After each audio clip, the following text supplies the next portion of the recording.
네, 오늘 사도행전 마지막 부분이고요. 19번째 28장 말씀 우리 함께 보도록 하겠습니다. 우리 첫 번째로는 멜리데를 방문한 그 내용인데요. 우리 함께 1절과 2절 같이 읽어보겠습니다. 우리가 우리가 구주된 후에 구조대회에 안즉 앉은 그 그 섬은 섬은 멜리데라 멜리데라 하더라. 하더라. 비가 오고 날이 비가 오고 참에 날이 참에 원주민들이 원주민들이 우리에게 우리에게 특별한 특별한 동정을 하여 동정을 하여 불을 불을 피워 우리를 피워 다 우리를 다 영접하더라. 영접하더라. 아멘. 하더라. 아멘. 지난 시간 바울이 탔던 배가 이제 유라굴라 그 강풍을 만났고 15일 동안 이 바다를 헤매다가 결국 한 섬에 걸리게 되는데 그 섬의 이름이 바로 멜리데라는 섬입니다. 지금 우리가 표현하는 말로는 몰타 섬이에요. 몰타. 사람들이 뭐 신혼여행으로도 많이 가고 휴양지로도 많이 가는 몰타라고 하는 그 섬인데 그곳이 성경에서는 멜리데라는 명칭으로 쓰입니다. 이 섬에 사는 사람들의 언어는 페니키아어였습니다. 페니키아어는 약간 그리스어나 그런 헬라어가 아니라 독특한 지방의 언어였기 때문에 이때 당시 사람들은 이 섬에 사는 사람들을 약간 좀 미개한 그러한 사람들로 생각을 했습니다. 그러니까 자신들보다 뭔가 수준이 떨어지는 음. 그러한 사람들로 생각을 했죠. 하지만 이들의 행동과 이들의 삶은 전혀 그렇지 않았습니다. 오히려 이 이제 조난당한 이 사람들을 반갑게 맞아주고 그 사람들을 위해서 자신들의 것들을 나눠주는 그러한 모습들이 그들의 삶이 전혀 미개하거나 부족하지 않다라는 것을 보여주고 있습니다. 특별히 이 멜리데라고 하는 이 말이 히브리어로 바꿔 말하면 피난처라고 하는 뜻이에요. 멜리데가 피난처라는 뜻을 가지고 있는데 그 이름과 같이 지금 바울과 함께 배가 부셔져서 조난을 당한 이 사람들에게 아주 좋은 피난처가 되었다라는 것을 보여주고 있습니다. 그래서 누가는 아마도 일부러 이 멜리데라는 이름을 써서 이 섬의 이름을 알림과 같이 자신들이 이곳에서 피난처가 되었다라는 것을 보여주고자 했던 걸로 보입니다. 어, 6절을 보면은 이제 불을 피워서 이제 나무 땔감을 넣고 있는데 갑자기 그 불에서 독사가 나와서 바울의 손을 물고 있는 것을 이제 보여주죠. 그래서 사람들이 이 섬에 살고 있던 이 원주민들은 바울이 죽을 거라고 생각했습니다. 왜냐하면 독사에게 물렸기 때문에 또한 바울이 이 손에 뱀이 물은 것은 신이 그를 처벌하는 걸로 생각을 했습니다. 배에 같이 탔던 사람들이 구조를 당했지만 구조를 받았지만 그 중에서도 바울이 그러한 뱀에 물렸던 것은 여전히 신이 그를 벌하고자 하는 그런 의지로 받아들이는 걸로 생각을 했다라는 거죠. 그런데 그가 이제 곧 쓰러져 죽을 걸로 생각했는데 아무 이상이 없는 그러한 것들을 보고 오히려 그를 어떻게 생각합니까? 신이라고 생각을 합니다. 이 바울이 이제 신라와 함께 전도 여행을 할 때에 뭐 헤르메스와 제우스로 그 사람들이 그들을 그렇게 알아봤던 그러한 경험이 있었는데 이때 당시에 이러한 능력, 이러한 신비적인 일들은 신들에게 일어나는 일이라 생각을 했고 바울이 그러니까 신이라고 또한 생각을 했던 걸로 볼 수가 있습니다. 자, 8절과 9절 같이 읽어보겠습니다.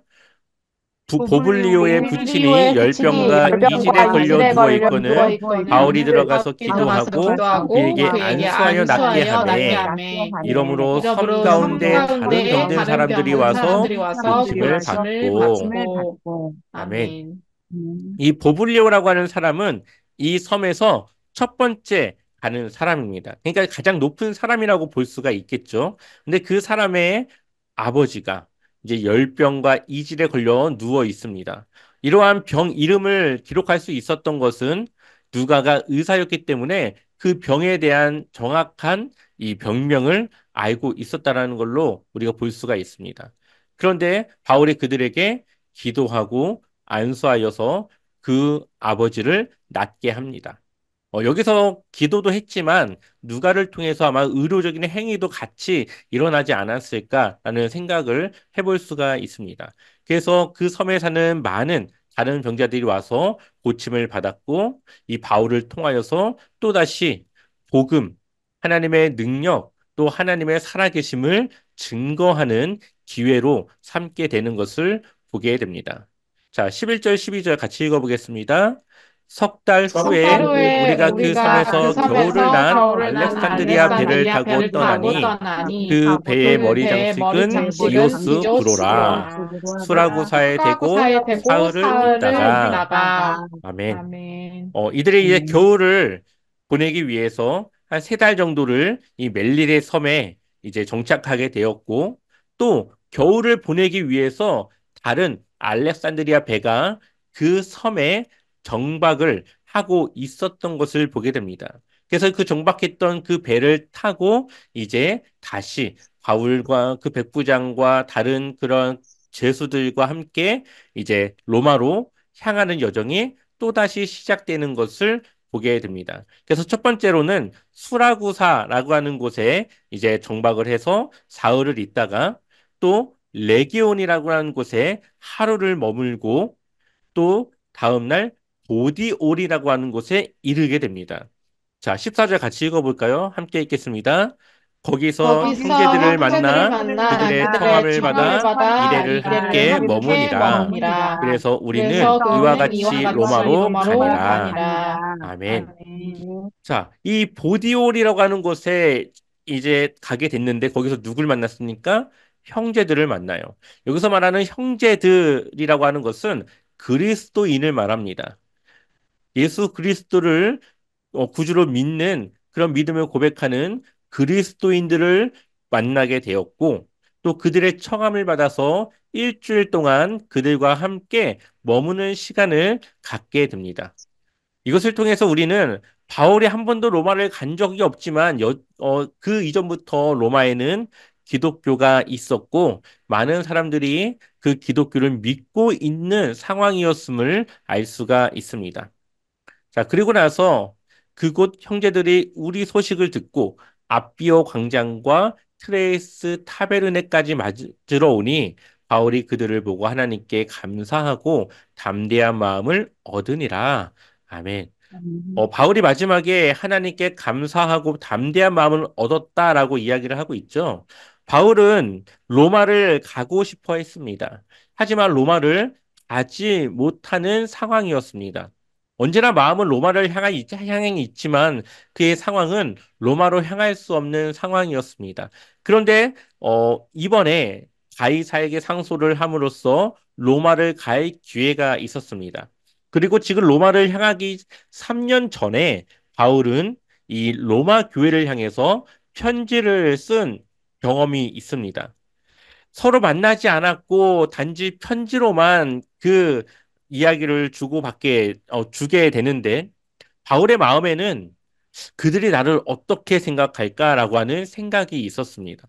한 번도 만나지 않았고 신앙을 나눠보지 않은 그들이 자신에 대해서 어떻게 생각을 할까라고 하는 생각을 가지고 있었는데 보디올에 도착할 때부터 그 형제들이 그를 맞으러 나왔고 또한 다른 곳으로 이동을 했는데도 그곳에서 그 형제들이 바울을 맞으러 나왔습니다. 그들이 맞으러 나온 것은 기쁨으로 환영하는 뜻에서 바울을 보러 온 것이죠. 그러니 바울이 이들이 나를 환영해 주는구나. 내가 그들과 같은 신앙을 공유하고 같은 한 형제구나라고 하는 그러한 마음에 하나님께 대한 감사한 마음과 담대한 마음을 얻었다라는 것을 볼 수가 있습니다. 우리가 다시 한번 그 여정을 보게 되면요. 여기가 이탈리아, 또 여기 시칠리아, 여기는 몰타. 몰타는 바로 아까 멜리데 섬입니다. 이 멜리데 섬에서 알렉산드리아 배가 3개월 동안 정박해 있다가 사라구사 이 지역에 사흘 동안 머물렀다가 다시 레기온에 갔다가 다음날 보디올에 이르게 됩니다. 여기서 이제 형제들을 만나서 일주일 동안 함께 머물게 되고 여기서부터는 이제 육로 이제 걸어서 로마까지 가게 되는데요. 그리고 나서 이 앞비오 광장이라고 하는 곳에서 또 다른 형제들이 그를 맞이하러 나오는 것을 보고 이 바울이 하나님께 감사하고 또한 담대한 마음을 가질 수 있었다라고 고백하는 것을 보게 됩니다. 이제 곧 로마에 도착하게 되는데, 자, 16절 말씀 같이 읽어보겠습니다. 우리가 우리가 로마에 로마에 들어가니 들어가니 바울에게는 바울에게는 자기를 자기를 지키는 한 지키는 한 군인과 군인과 함께 함께 따로 있게 따로 있게 허락하더라. 허락하더라. 아멘. 아멘. 자, 로마에 이제 들어가게 됐습니다. 그리고 바울은 자기를 지키는 군인과 함께 따로 있게 허락하였다. 이것은 바울이 어딘가에 수감되어 있는 것이 아니라 조금 더 자유로울 수 있는 개인의 공간에 머물게 되었다라는 것을 의미합니다. 대신 그곳에 군인 한 사람이 같이 있어서 바울을 감시하는 역할을 하게 되는 것이죠. 또한 바울이 도망가지 못하도록 이 군인과 바울은 서로 쇠사슬로 이제 엮여져 있는 그러한 상태에서 지내게 됩니다.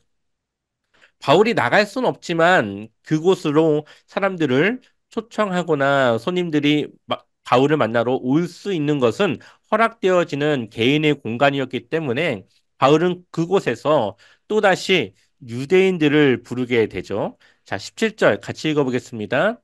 사흘 사흘 후에 안에 바울이 바울이 유대인 유대인 중 중 높은 높은 사람들을 사람들을 청하여 청하여 그들이 모인 모인 후에 후에 이르되 이르되 여러분 여러분 형제들아 내가 형제들이니까 내가 이스라엘 이스라엘 백성이나 백성이나 우리 우리 조상의 조상의 관습을 관습을 배척한 일이 배척한 일이 없는데 없는데 예루살렘에서 예루살렘에서 로마인의 손에 로마인의 죄수로 손에 내준 바 죄수로 내준 바 되었으니 되었으니 아멘. 아멘. 자, 바울이 이 이제 감금된 지 사흘 후에, 3일 후에, 자, 유대인들 중에 높은 사람들을 청합니다. 바울이 갈 수 없으니까 그들을 오라고 하는 것이죠. 그래서 그들에게 이야기를 하는데 자신이 왜 여기까지 오게 됐는지를 이야기합니다. 자신이 조상과 이스라엘의 그 관습을 배척한 그것을 어기거나 그것을 내가 배척한 일이 없는데 예루살렘에서 자신을 로마인의 손에 죄수로 내줘서 내가 여기까지 왔습니다. 그래서 로마인은 나를 신문하여 죽일 제목이 없으므로 나를 풀어주려고 했지만 19절을 보면 유대인들이 반대해서 내가 어쩔 수 없이 지금 가이사에게 상소해서 내가 여기까지 온 것입니다. 내가 우리 민족을 고발하려고 온 것이 아니라 그냥 내가 이 가이사에게 상소해서 여기까지 오기로 했던 것입니다. 라고 하면서 자신의 상황을 이야기를 합니다. 바울의 생각은 아마 이 로마 유대인들을 향해서 이스라엘에 있는 예루살렘에 있는 그 유대인들이 편지나 사람을 보내어 바울이 그곳에 재판을 받으러 간다고 하는 사실을 보냈을 걸로 생각을 했습니다. 왜냐하면 이 로마에 있는 유대인들과 또 예루살렘에 있는 이스라엘에 있는 이 유대인들의 이 유대 관계는 아주 좋았기 때문에 아주 가까웠기 때문에 그 소식을 당연히 전할 걸로 생각을 했던 것이죠. 그런데 이 로마에 있는 유대인들은 어떠한 소식도 듣지 못했다라고 고백합니다. 자, 21절, 22절 같이 읽어보겠습니다. 그들이 그들이 이르되 이르되 우리가 우리가 유대에서 유대에서 내게 대한 편지도 받은 일이 없고 또 형제 중 누가 와서 내게 대하여 좋지 좋지 못한 못한 것을 것을 전하든지 이야기한 이야기한 일도 일도 없느니라. 없느니라. 이에 이에 우리가 우리가 너희 너의 사상이 사상이 어떠한가 듣고자 어떠한가 하니 듣고자 하니 이 이 파에 파에 대하여는 대하여는 어디서든지 어디서든 반대를 받는 줄 반대를 알기 받는 줄 알기 때문이라 때문이라 하더라. 하더라. 아멘. 아멘. 자, 이들이 유대에서 너에 대한 편지도 못 받았고 누가 와서 그 이야기를 전한 일도 없다라고 이야기를 합니다. 이것은 어, 이 상황을 유추해 보기로는 이 유대에 있는 유대인들이 편지를 보내지 않았거나 사람을 보내지 않은 것이 아니라 지금 겨울이라고 하는 그 날씨 때문에 지금 바울과 그 배가 결국은 3개월을 묶여 있던 것처럼 그 편지를 보낸 것도 또 누군가를 보냈더라도 그들 또한 바울과 같이 어딘가에서 이 겨울을 보내기까지 기다리고 있는 상태였다라는 것을 생각해 볼 수가 있습니다. 그래서 소식이 지금 늦어지고 있는 상태라고 보는 것이 조금 더 맞을 겁니다.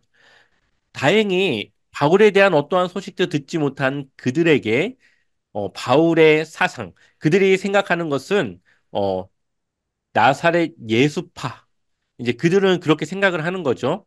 그 파에 대한 이야기가 바울의 이야기를 듣고자 하는 것을 그들이 이야기를 합니다. 왜냐하면은 기독교라고 하는 것, 이때 당시 예수 그리스도를 믿는 기독교는 크지 않았고, 종교가 크지 않았고, 또한 어디 가나 배척받는, 어디 가나 환영받지 못하는 그러한 종교라는 것을 그들이 알고 있기 때문에 바울의 이야기를 듣고자 이들이 모이게 됩니다. 자, 23절을 보니까 그들이 날짜를 정하고 이제 바울의 이야기를 들을 날짜를 따로 정해서 하루를 이제 함께 하는 거죠. 그래서 바울이 유숙하는 집에 많은 유대인들이 찾아오게 됐고 바울이 아침부터 저녁까지 강론하게 됩니다. 그 강론의 시간에 무엇을 전합니까? 하나님의 나라를 전하고 모세의 율법과 선지자의 말을 가지고 예수에 대하여 권합니다. 모세의 율법과 선지자의 말은 구약에 대한 성경이라고 볼 수가 있습니다. 그러니까 구약의 성경이 누구를 지금 증언하고 있느냐?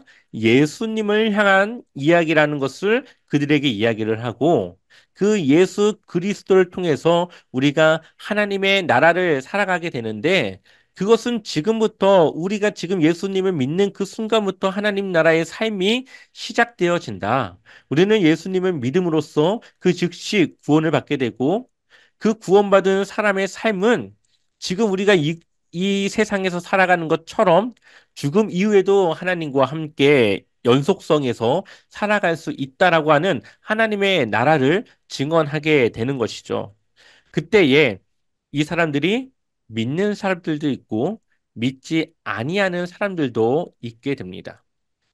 그리고 그러한 반응들을 보고 바울이 또 이야기를 하죠. 25절의 말씀 같이 읽어보겠습니다. 서로 맞지 맞지 아니하여 흩어질 아니하여 때에 흩어질 때에 바울이 한 바울이 말로 한 말로 이르되 이르되 성령이 성령이 선지자 선지자 이사야를 이사야를 통하여 너희 통하여 너희 조상들에게 조상들에게 말씀하는 것이 말씀할 것이 옳도다. 옳도다.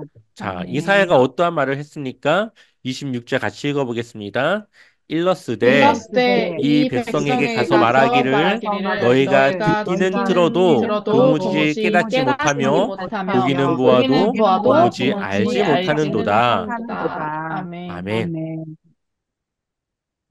이 구약 성경에서 이사야 때에 이 사람들이 하나님의 말씀을 전하고 하나님에 대한 소식을 전하지만 그들의 귀가 멀고 눈이 멀고 마음이 하나님을 향해 있지 않는 그러한 상태에서 도무지 하나님의 말씀을 그들이 들어도 듣지 않고 보아도 그것을 보지 못하는 그러한 영적으로 어두운 상태를 이야기를 하는 것입니다.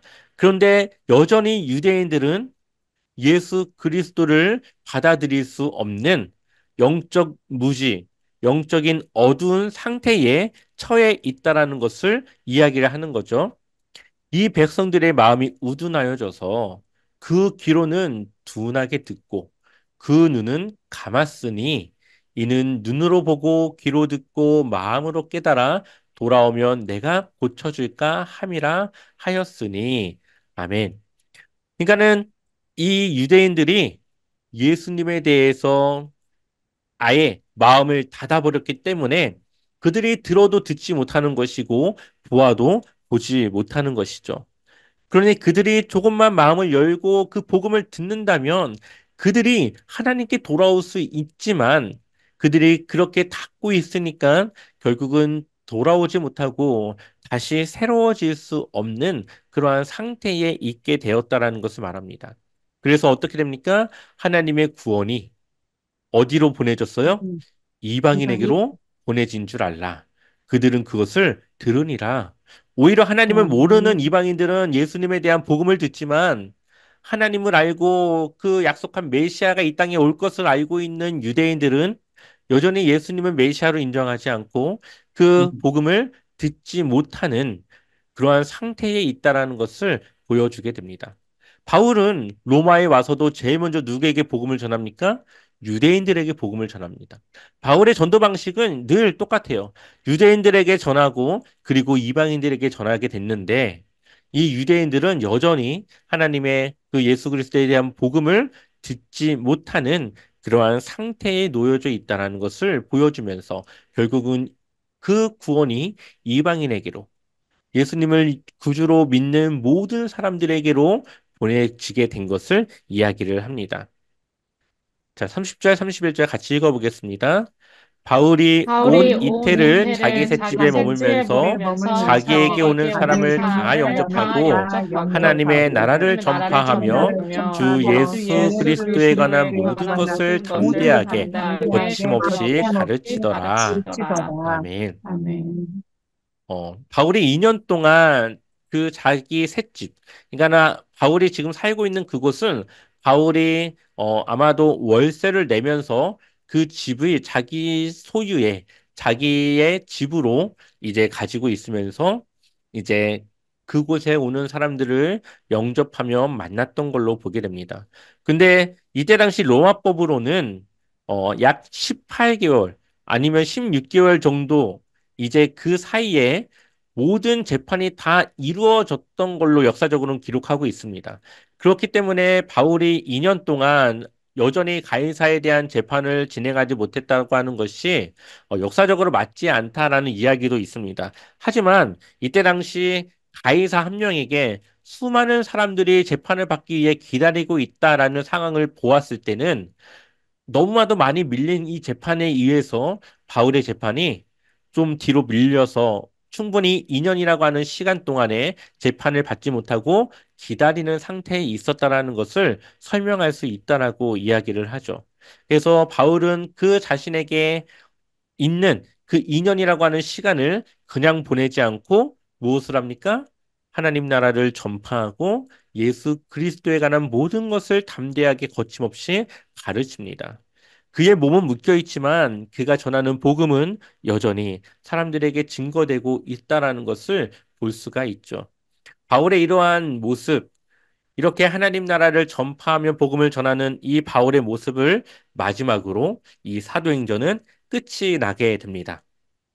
사도행전의 시작은 예수님께서 부활하시고 40일 동안 제자들과 함께 있으면서 그들에게 하나님 나라를 전파했고 또 예수님께서 승천하시면서 너희는 예루살렘을 떠나지 말고 기도해라.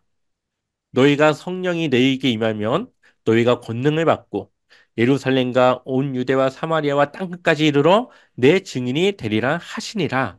이 말씀을 중심으로 이제 교회가 세워지고 복음이 전파되어지는 이 과정들을 이 사도행전을 통해서 우리가 보았습니다.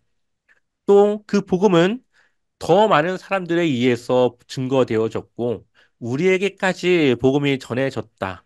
그리고 우리도 그 복음을 전해야 되는 사명을 이 사도행전을 통해서 받을 수가 있습니다. 우리가 복음을 전하는 것은 단지 하나님의 말씀을 전하는 것뿐만 아니라 우리의 삶을 통해서 예수 그리스도의 그 사랑을 전함을 통하여서 함께 복음을 전해야 된다라고 하는 것을 보여주고 있는 것이죠.